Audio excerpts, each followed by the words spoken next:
Hello everyone, আসসালামু আলাইকুম। সকলকে all job news and education চ্যানেলে স্বাগত জানাই। চলে আসলাম নতুন একটি ভিডিও নিয়ে।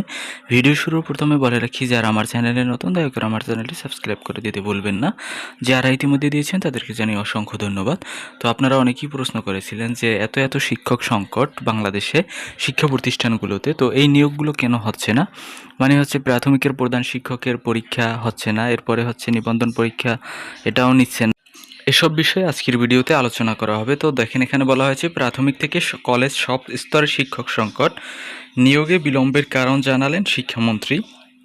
মানে হচ্ছে এই নিয়োগ দিতে কেন বিলম্ব হচ্ছে, এর মূল কারণটি কিন্তু তিনি ব্যাখ্যা করেছেন। দেখেন, এটা কিন্তু রিসেন্ট ঘটনা।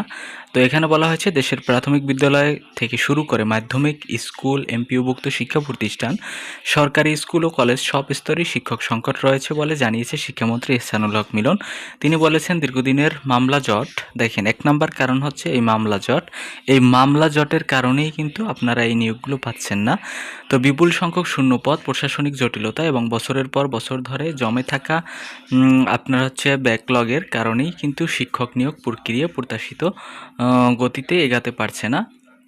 এর কারণ হচ্ছে দেখেন, একটা শিক্ষা প্রতিষ্ঠানে যখন নিয়োগ দেওয়া হয়, মানে হচ্ছে প্রাথমিক ধরেন প্রধান শিক্ষকের নিয়োগটার কথাই যদি বলি, এর পিছনে মামলাজনিত কারণ আছে, যেটি আপনারাও জেনেছেন যে 6 মাসের জন্য স্থগিত করে রাখা হয়েছে। তো এর পিছনে অন্য আরেকটা রিজন হচ্ছে, দেখেন যেখানে লোক নিয়োগ দেওয়া হবে প্রায় 1100-র মতো, কিন্তু সেখানে কিন্তু আবেদন পড়েছে কিন্তু প্রায় 7 লক্ষ। তো এই 7 লক্ষ কিন্তু আপনাকে পরীক্ষায় বসাবে।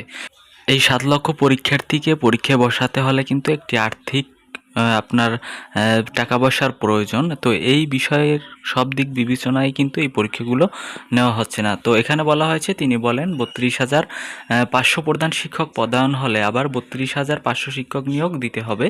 এর মধ্যে আরও 14,000 শিক্ষক প্রস্তুত রয়েছে। সব মিলিয়ে প্রাথমিক শিক্ষা খাতে প্রায় 70,000 শিক্ষক প্রয়োজন। শুধু প্রাথমিক বিদ্যালয়ই নয়, এমপিওভুক্ত স্কুল, কলেজ এবং মাদ্রাসায়ও কিন্তু অনেক শিক্ষকের শূন্যতা রয়েছে।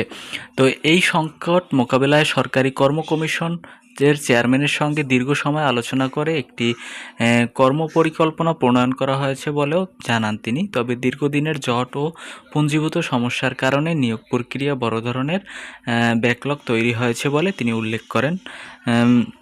তো এখন আপনাদের প্রয়োজন হচ্ছে, দেখেন যেহেতু এই নিয়োগগুলো আস্তে আস্তে বা ধাপে ধাপে আসবে, সুতরাং আপনারা এই সময়ের ভিতর যদি পূর্ণাঙ্গ একটি প্রস্তুতি গ্রহণ করুন, তাহলে কিন্তু আশা করা যায় যে পরীক্ষার ফলাফল ইনশাল্লাহ ভালো হবে। যেহেতু আল্লাহ পাক আপনার কপালে যা লিখেছে, আজ হোক কাল হোক আপনি পাবেন ইনশাল্লাহ, আশা রাখতে পারেন। তো এই ছিল আজকের ভিডিও। দেখা হবে পরবর্তী কোনো ভিডিওতে। ধন্যবাদ সকলকে।